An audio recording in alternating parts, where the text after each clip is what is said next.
ein Forscher, Abenteurer und du hast ja schon sehr viele Artefakte gesehen auf deinen Expeditionen. Und ist da schon etwas dabei oder ist da etwas dabei gewesen, wo du sagen würdest, dass das in deiner Meinung nach auf jeden Fall außerirdisches Leben oder außerirdische Existenzen bestätigt? Ja, erst einmal danke für dieses Gespräch, liebe Sophia. Sophia. Genau. Ich bin auch so ein Noob. Hallo, liebe Zuseher. Ja, ich bin also Forscher in dem Sinne als Privatmann unterwegs, bin eigentlich Autor, Moderator und Filmemacher und meine Dokumentationen bringen mich um die ganze Welt und meine guten Kontakte, die teilweise aus Zufall entstehen, zu Whistleblowern, entstehen oft Dokumentationen mit interessanten Erkenntnissen und auch mit vielleicht Entdeckungen zu Artefakten, die jemand geborgen oder gefunden hat, die so im allgemeinen Mainstream-Archäologie vielleicht nicht auftauchen.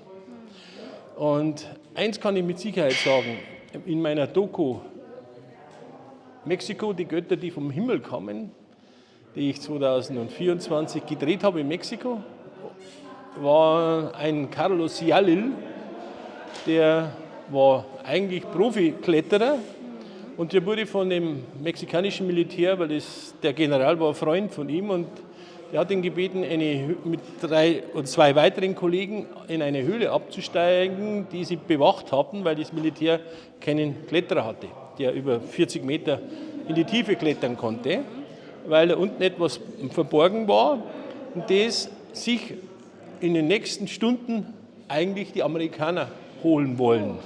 Und die mexikanische Militär war nur da zur Sicherung dieser Höhle.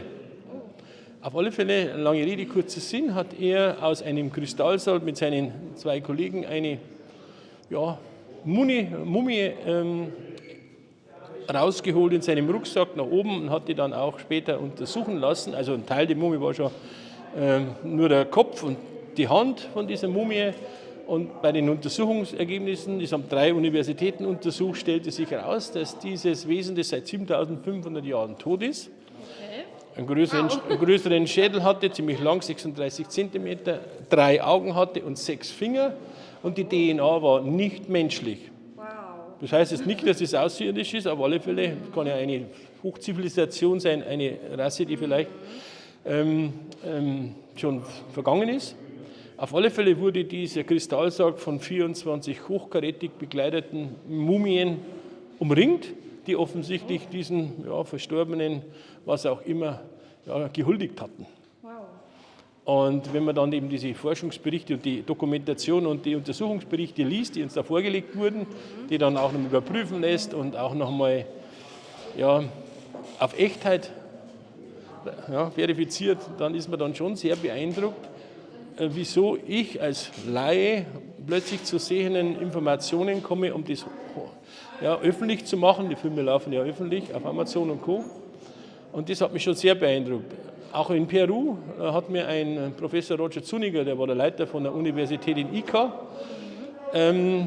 die umstrittenen 3-Finger-Mumien gezeigt. Die waren vorher aber schon in der Presse, aber er hat mir gesagt, die haben noch 20 weitere Mumien, die eben nach ihren Untersuchungen nicht menschlich sind. Das sind keine zusammengesetzten Tierteile gewesen, was in der Öffentlichkeit immer sagt. Die gibt es auch, aber das waren nicht die. Oder man hat die ersten Funde dokumentiert als, es sind zusammengesetzte Tierteile und es sind Fälschungen, die gibt es aber auch. Aber die, wo er hatte, waren es eben nicht. Und die auch Implantate hatten mit seltenen Metallen wie Osmium, wo es Gramm 10.000 Euro kostet, wo man sagen kann, also ein Grabräuber, der irgendwie Geld machen will und mit Fälschungen, der kann nicht so viel Geld aufwenden, um eine Fälschung zu verkaufen, die er vielleicht ein paar 100 Euro kriegt. Die haben mir auch dann gezeigt, dass sie einen Riesenkopf haben mit einem Durchmesser von 50 cm und Wesen mit Flügeln, mit ungefähr 85 cm Größe, die so ausgeschaut haben wie Hummeln. Alle diese Sachen sind dann, mittlerweile sind noch mehr von denen Sachen auch in die Öffentlichkeit gekommen.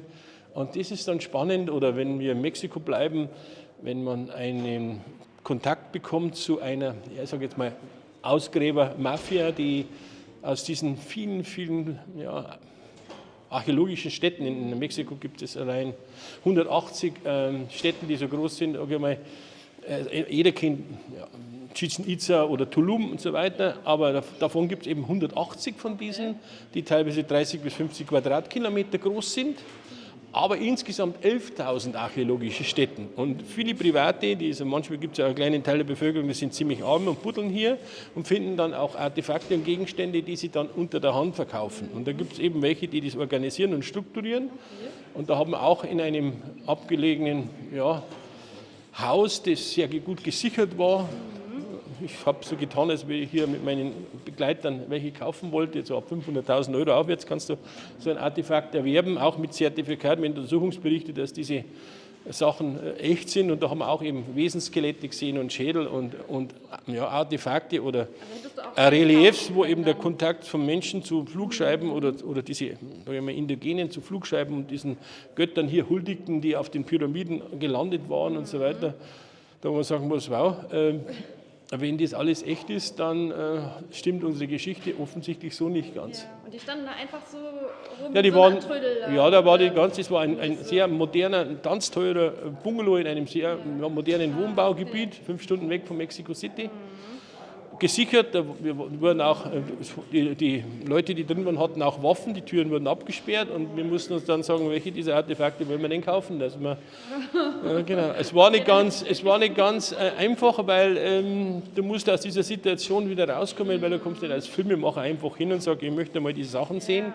Die wollen ja nicht auffliegen, sondern du musst schon auch die Ernsthaftigkeit unter Beweis stellen, dass du hier nicht nur, sag ich mal, weil du darfst eigentlich nicht filmen, uns wurde alles abgenommen und so weiter, aber wir konnten trotzdem nur Sachen filmen, die man auch in diesem Film von mir sieht. Ja, und was auch ganz beeindruckend war nicht ein Artefakt, sondern wenn Menschen oder nehmen wir mal Schamanen oder Menschen mit besonderen Fähigkeiten plötzlich die Naturgesetze offensichtlich außer Kraft setzen können. Wie der Schamane Agustin Orea ist auch ein Mexikaner. Wie heißt er nochmal? Augustin Orea, der nennt sich der blaue Schamane.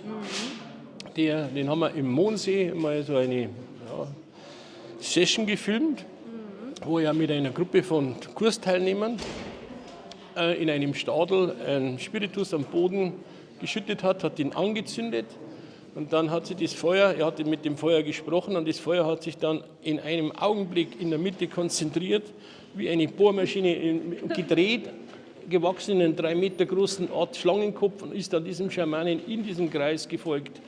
Dann ist es wieder kleiner geworden, das Feuer hat nachgegossen und dann war es wieder da. Und das kann man natürlich niemandem erklären, wie das funktioniert.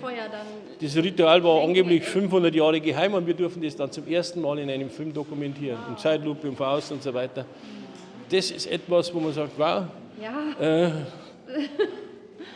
da bin ich dann auch irgendwo auch demütig und geehrt, weil ich sage, okay, ich bin der Erste, der das zeigen darf. Auch wenn vielleicht Menschen diesen Film ansehen und sagen, ja, KI oder ist irgendwie gefaked, aber das war davor KI-Zeit und so weiter. Ja, also es gibt ja auch so man war ja persönlich dabei, es waren ja auch unser Kamerateam dabei etc., jeder hat das gesehen. Und das macht natürlich dann schon Eindruck, dass man sagt, oh, da gibt es Kräfte, es gibt es Möglichkeiten, von denen wir, sagen wir mal, überhaupt nichts wissenschaftlich davon wissen. Oder verneinen. Abgefahren. Was meinst du, warum die meisten so ganz viele Artefakte und so eher dann in Mexiko oder in Ägypten oder so zum Beispiel? Ja, Mexiko, Peru, Ägypten sind natürlich Länder, die schon seit Tausenden von Jahren besiedelt sind, wo offensichtlich Hochkulturen waren, die auch über Technologie verfügten, die wir jetzt heute nicht mehr nachvollziehen können. Wenn man die Inka-Mauern ansieht in Cusco oder wo auch immer, die mit 120 Tonnen, soweit sage ich mal, auch nach verschiedenen Erdbeben noch keine Rasierklinge dazwischen bringst, wo du sagst, wie soll denn jemand einen Stein, der mit 2 verschiedenen Ecken hat, sage ich mal, so genau, passgenau hier gemacht worden sein, ohne irgendwie Eisenwerkzeug.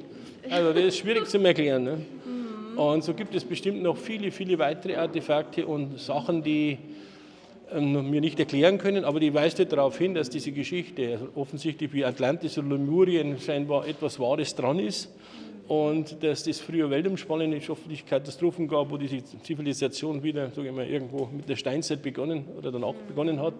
Aber Artefakte sind übrig geblieben. Das Gleiche ist ja mit der Pyramide, da heißt es, die Cheops-Pyramide ist vor 5000 Jahren gebaut worden, aber da gibt es ja keine Inschrift, da gibt es gar nichts und das ist eine Vermutung. Und viele, die sich wirklich damit intensiver befassen, sagen auch, das ist eher eine Maschine und für was auch immer, aber kein ein Grab oder sowas. Und das hat der Cheops auch nicht gebaut. Und da gibt es weltweit unendlich viele von diesen Sachen. Und ich bin meinen Arbeiten, meine Forschungsreisen ja noch nicht zu Ende. Ich habe noch Afrika vor mir, ich habe noch Neuseeland, Australien, Indien.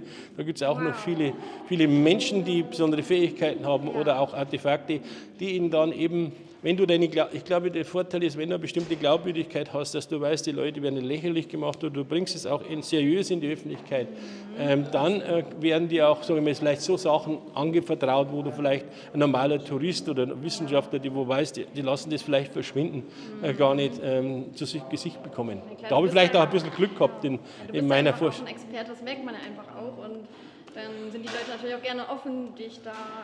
ja, das sind immer Connections. Die ganze Welt ist ein Netzwerk und wenn der eine schon mal nicht kennt und sagt, dem kannst du vertrauen, dann sagt er, okay, dann gehst du zu denen, der hat eine neue Geschichte und der sagt, du, ich kenne aber auch jemanden, geh noch zu denen und so wirst du rumgereicht und kommst zu Sachen hin, wo du sagst, Halleluja. Also, und du hältst dann diese Sachen in der Hand und du siehst dann, wenn zum Beispiel diese Maske, diese außerirdische oder diese nichtmenschliche Intelligenz in dieser Höhle auf hatte, die hat er dabei gehabt, dieser Carlos Jalil.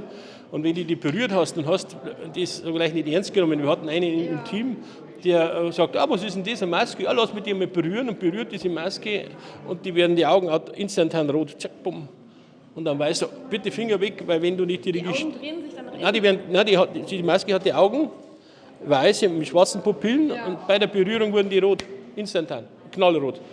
Ein Alarmzeichen, er sagt, wir hatten jemanden, der mir diese Maske aufgesetzt hat und der verbrannte sich das ganze Gesicht, weil er die für lächerlich hielt. Also es hat offensichtlich was mit der Schwingung zu tun, wie du auch diese Technologie einsetzt oder das Artefakt. Das war schon sehr beeindruckend. Das Material ist das dann auch? Ja, das ist ein Material, wurde untersucht, das ist sowas ähnliches wie Jade, aber auch angeblich nicht irdisch. Okay, wow, also so spannend. Wir könnten da jetzt, glaube ich, noch viel weiter reingehen, aber es soll ja ein Mini-Interview sein. Genau. Deswegen vielen lieben Dank, dass du dir danke, Zeit Sophie, genommen hast für dieses und Gespräch. Für den spannenden Einblick. Also ja, wirklich faszinierend, deine Arbeit. Und alles zu finden auf Nepomuk TV oder auf meiner Homepage. Das werden wir natürlich auch unter das Video auch noch einblenden, wo man den Film für die Filme findet und deine Arbeit und deine Links. Genau. Gerne, hat mich gefreut. Danke. Tschüss.